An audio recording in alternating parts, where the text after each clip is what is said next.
ત્યારે જંક ફૂડની આ ઝંઝટને લઈને સુરતની જનતાનું શું કહેવું છે, આવો સાંભળીએ।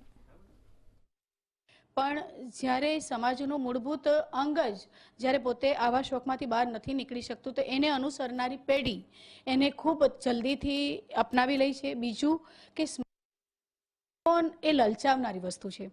જ્યારે એ લોકો સાઇટ ખોલે છે અને કંઈક જુએ છે તો કંઈ એટલી બધી અનકલ્ચરલ વસ્તુઓ એ લોકોને જોવા મળે છે અને હંમેશા નેગેટિવ વસ્તુને ફોલો કરવાનું આ ઉંમરના બાળકોને વધારે મન થતું હોય છે। એટલે બાળકો જુએ છે કે આ હિરોઈને આ કર્યું છે, આ હિરોએ આ કર્યું છે, પેલાએ આ કર્યું છે, આજે આ ફૂડ ખાવાથી આની જાહેરાત આવી છે, સલમાન ખાન આ ખાય છે, શાહરૂખ ખાન આ ખાય છે, શિલ્પા શેટ્ટી આ કરે છે, જીમમાં જાય છે તો આવા પાતળા થવાય છે, આ વસ્તુ ખાવાથી, આ ફોન કરવાથી, આ બધી જે line dot dot dot dot અનેક બધી વસ્તુઓ છે જેને બહુ ઝડપથી આ લોકો ફોલો કરે છે। પરિણામ સ્વરૂપ સ્માર્ટફોનની લત લાગી જાય છે। લત લાગે છે 2 મિનિટ માટે। હું હમણાં જોઉં છું, મમ્મી મને અડધો કલાક આપ, મમ્મી કહે છે કે અડધો કલાક તું જો, પછી મમ્મી એના કામમાં છે, પપ્પા એના કામમાં છે અને એ 2 મિનિટ કે 20 મિનિટ એ 2, 2.5, 3 કલાકમાં પરિણમે છે જ્યારે કેટલી બધી પોર્ન સાઇટો તે લોકોની સામે આવી જાય છે, એટલી બધી વસ્તુ તેઓ જુએ છે અને ટીનેજ બાળકો જ્યારે આ બધું જુએ છે ત્યારે ખૂબ ઝડપથી ઘરમાં પણ અસલામતી વધે છે, જે દૂર થવું જોઈએ। સરકારે બાળકોની વય મર્યાદા ઉપર પ્રતિબંધ રાખવો જોઈએ, જેમ કે અન્ય દેશોએ કર્યું છે કે 18 વર્ષથી ઉપરના નીચેના બાળકોને સ્માર્ટફોન નહીં આપવા, સાદા ફોન આપવા અથવા તો ફોન આપવા જ નહીં। આવું કરવું પડશે, નહીંતર સમાજ બહુ જ અસ્વસ્થ થઈ જશે અને હજુ પણ ઘણા બધા દૂષણો આપણી સમક્ષ। હું એમ કહું કે આજના જમાનામાં સ્માર્ટફોનનો ઉપયોગ નાનાથી માંડીને મોટા લગી બધા કરી રહેલા છે।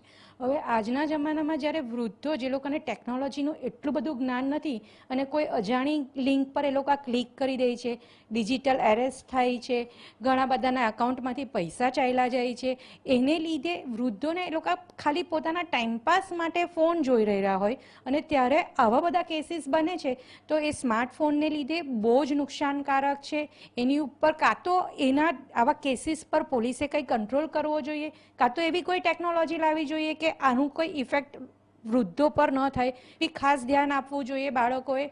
અને બીજું તો junk food majority junk food બધા મેંદાથી બનેલા હોય છે। મેંદો આટલો બધો શરીરમાં જાય છે એને હિસાબે મેદસ્વીતા આવે છે, બાળકો આળસુ થતા જાય છે અને એક જ જગ્યા પર બેસી રહે છે, એને લીધે એ લોકોની હેલ્થ પર ઘણી બધી ઇફેક્ટ થાય છે। તો એની જગ્યાએ ઘરમાં જ બનાવેલ એ લોકો રેસ્ટોરન્ટમાં જઈને ક્રોઝેટ ખાય છે કે પછી આવું બધી વસ્તુ ખાય છે, એની જગ્યાએ જો એ લોકોને શીરો કે એવું બધું કંઈ આપવામાં આવે તો ઘણું એનર્જેટિક રહે છે અને એ લોકોનું હેલ્થ બી સારું રહે છે। તો એ તરફ મા બાપે અને બાળકે બંને જરાક સમજાવટથી ધ્યાન આપવું જોઈએ। સોશિયલ મીડિયા કરન્ટલી બહુ જ લોકોનો એનો યુઝ બહુ જ વધી ગયો છે। એકચ્યુઅલી યુઝફુલ પણ છે બટ એનો મિસયુઝ આજે વધારે થાય છે। એનો યુઝ કરીને અનકલ્ચરલ વસ્તુ વધારે પ્રમોટ થાય છે। એના વગર બી ડેવલપમેન્ટ જેટલો પોસિબલ હોય આપણે વે યુઝ કરવો જોઈએ અને એનો મિનિમલ યુઝ કરવો જોઈએ। અમુક ફેશન ટ્રેન્ડ્સના લીધે બી લોકો જંક ફૂડ વધારે ટ્રાય કરે છે, જેમને ઘરનું ખાવાનું ભાવતું જ નથી બટ એના ડિસએડવાન્ટેજીસ બહુ જ વધારે છે। જંક ફૂડના લીધે હાઇજીન પર બહુ જ અફેક્ટ થાય છે, નાની એજમાં બહુ બધા ડિસીઝીસ આવી જાય છે, સ્લીપિંગ શેડ્યુલ ખરાબ થાય છે। તો લોકોએ આ સમજવું જોઈએ, સાવ બંધ નહીં બટ જેટલું મિનિમલ કરી શકીએ એટલું કરવું જોઈએ અને હેલ્ધી ફૂડ પર વધારે ફોકસ કરવું જોઈએ। સોશિયલ મીડિયાના લીધે અત્યારે સમાજમાં જે પણ દૂષણો પ્રવર્તી રહ્યા છે, સોશિયલ મીડિયાનો યુઝ આપણે એટલા માટે કરીએ છીએ કે આપણને અવનવું સમાજમાં જે પણ થતું રહે છે તેની અપડેટ મળતી રહે, આપણે દિન પ્રતિદિન કંઈક નવું શીખતા રહીએ, આપણા સમાજમાં આપણે કંઈક એવું કોન્ટ્રીબ્યુટ કરીએ કે જેના લીધે આપણા સમાજની પ્રગતિ થઈ શકે। પણ એના બદલે અત્યારે આપણે સોશિયલ મીડિયા પર એવા અલગ અલગ ન્યૂઝ જોઈ રહ્યા હોય છે કે રીલ્સ જ્યારે જોતા હોઈએ છીએ ત્યારે ઘણા બધા એવા મીમ્સ આવતા હોય છે કે જેમાં આપણે જોઈએ છે કે જે બાળકોની યા સમાજના જે પણ વ્યક્તિઓ છે એમની પ્રગતિને અવરોધ ઊભો કરે તેવા હોય છે। પહેલાંના સમયમાં એવું હતું કે પગાર ધોરણ બધાનો ઓછો હતો તો ડેફિનેટલી બધા ઘરનું જ ભોજન જમીને હેલ્ધી રહેતા હતા।